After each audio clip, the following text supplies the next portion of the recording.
Hadirin yang berbahagia, berdirinya saya di sini bukan seperti batu, berdiri sepanjang hari dan tak ada kata sepanjang masa.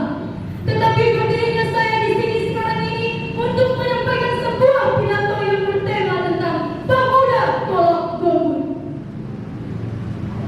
Berbicara tentang golput, apa itu golput?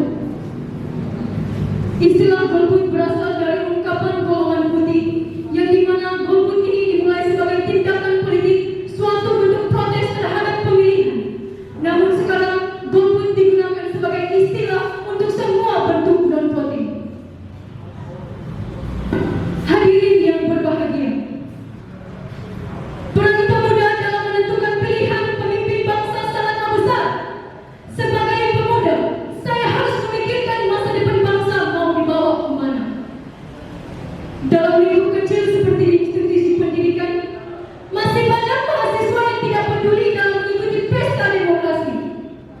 Dari banyaknya jumlah mahasiswa yang ada, masih banyak mahasiswa yang lebih memilih untuk golput.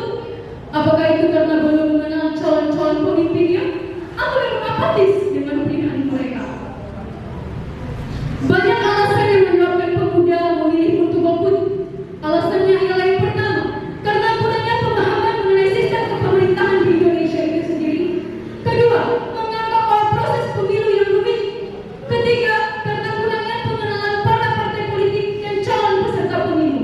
Dan yang paling parah, masih banyak pemuda yang merasa bahwa suara pilihan mereka tidak akan berpengaruh pada hasil pemilu untuk ke depan nanti.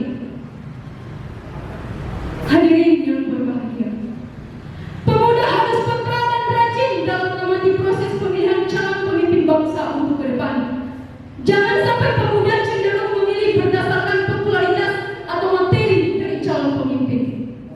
Kita bisa menggunakan cara lain untuk mengenali calon-calon pemimpin kita ke depan. Misalnya dengan melihat kontribusi nyata yang telah beliau lakukan selama ini. Wahai pemuda-pemudi, pilihan ada di tangan kita nantinya. Jika kita pemuda sebagai rakyat apatis, maka fungsi kontrol akan menjadi lemah dan penguasa pun dapat bertindak sewenang-wenangnya sehingga dapat menghancurkan Indonesia terlebih daerah tercinta kita. Untuk itulah, mari kita menggunakan hak pilih kita dalam pemilu dan jangan sampai golput. Lawan politik uang, karena itu adalah racun demokrasi. Hak kita tidak bisa dibeli dengan uang. Mari kita memilih para pemimpin sesuai dengan hati nurani kita.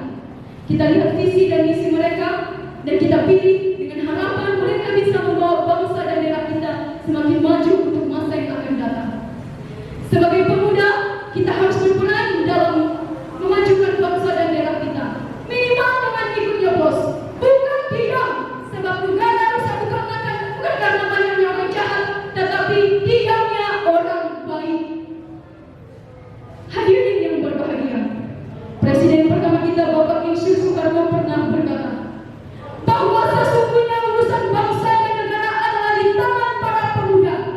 1000 orang tua bisa bermimpi, namun 1 orang pemuda bisa mengubah dunia. Untuk itulah saya sebagai pemuda mengajak kita semua, terutama pemuda-pemudi, untuk berpartisipasi dan bersama-sama mengatakan saya untuk golput. Katakan tidak untuk golput, karena golput tidak menjadi solusi untuk Indonesia menjadi lebih baik.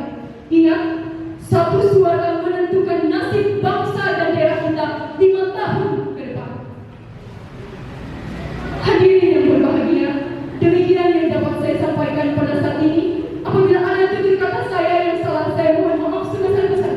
Sebab ada ungkapan mengatakan tak ada gading yang terletak, tak ada mawar yang tak peduli. Artinya tak ada manusia yang sempurna. Saya tutup pidato saya ini dengan pantun. Pergi ke pasar mengendarai kuda, membeli pisang dan kelapa. Hei para kaum muda, mari kita menggoncang dunia.